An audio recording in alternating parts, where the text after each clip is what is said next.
بسم اللہ الرحمن الرحیم۔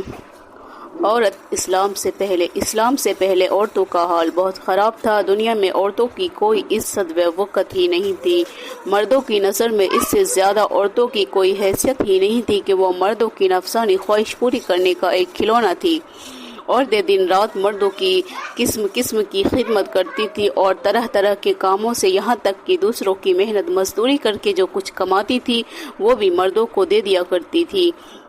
مگر ظالم مرد پھر بھی ان عورتوں کی کوئی قدر نہیں کرتے تھے، بلکہ جانوروں کی طرح ان کو مارتے پیٹتے، ذرا سی بات پر عورتوں کے کان، ناک وغیرہ اعضاء کاٹ لیا کرتے تھے اور کبھی کبھی قتل بھی کر ڈالتے تھے۔ عرب کے لوگ لڑکیوں کو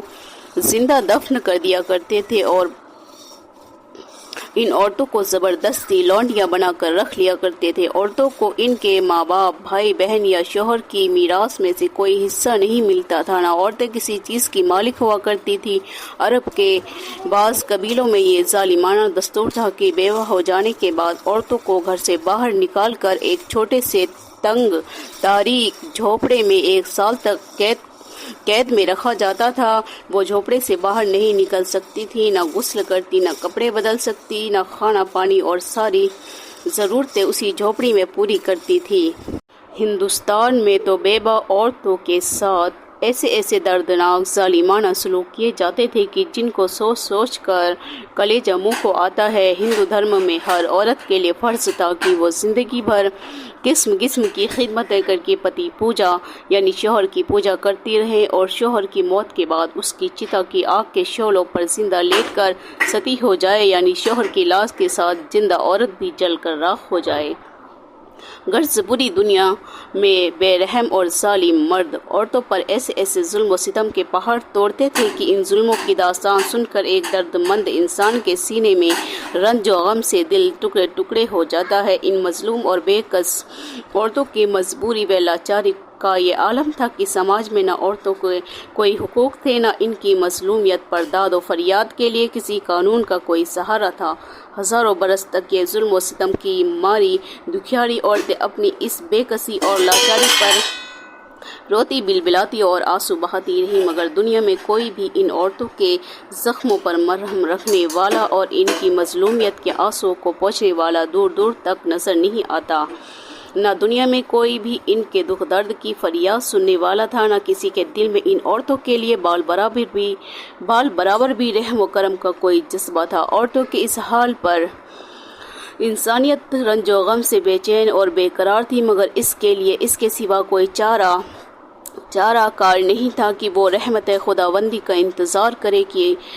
ارحم الراحمین غیب سے کوئی ایسا سامان پیدا فرما دے کہ اچانک ساری دنیا میں ایک انوکھا انقلاب نمودار ہو جائے اور لاچار عورتوں کا سارا دکھ درد دور ہو جائے۔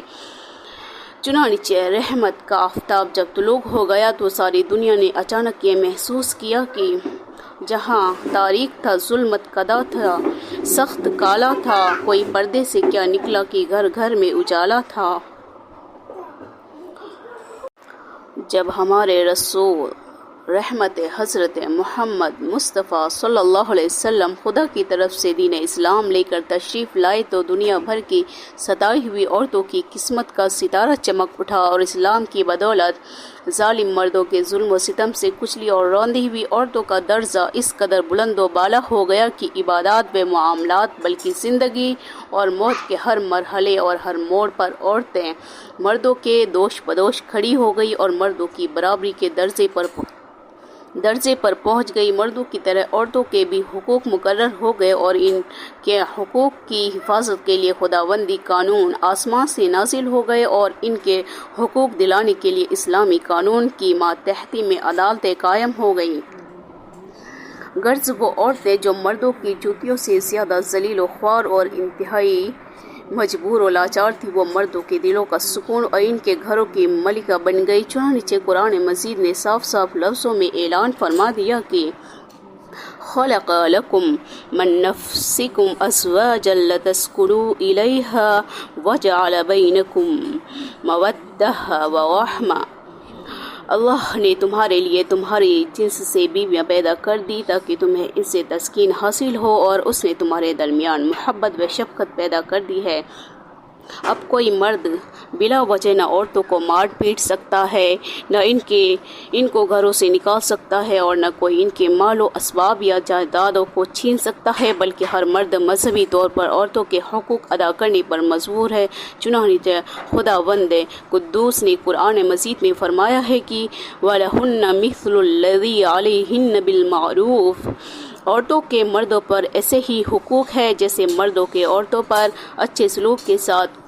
اور مرد کے لیے فرمان جاری فرما دیا کہ وَعَاشِرُوهُنَّ بِالْمَعْرُوفِ، اور اچھے سلوک سے عورتوں کے ساتھ زندگی بسر کرو۔ تمام دنیا دیکھ لے کہ دین اسلام نے میاں بیوی کی اجتماعی زندگی کی صدارت اگرچہ مردوں کو عطا فرمائی ہے، اور مردوں کو عورتوں پر حاکم بنا دیا ہے تاکہ نظام خاندانی میں اگر کوئی بڑی مشکل آن پڑے تو مرد اپنی خودداد طاقت و صلاحیت سے اس مشکل کو حل کر دے، لیکن اس کے ساتھ ساتھ جہاں مردوں کے کچھ حقوق عورتوں پر واجب کر دیے گئے ہیں، وہاں عورتوں کے بھی کچھ حقوق مردوں پر لازم ٹھہرا دیے گئے۔ اس لیے عورت اور مرد دونوں ایک دوسرے کے حقوق میں جکڑے ہوئے تاکہ دونوں ایک دوسرے کے حقوق کو ادا کر کے اپنی اجتماعی زندگی کو شادمانی و مسرت کی جنت بنا دیں، اور نکاح شقاق اور لڑائی جھگڑوں کے جہنم سے ہمیشہ ہمیشہ کے لیے آزاد ہو جائے۔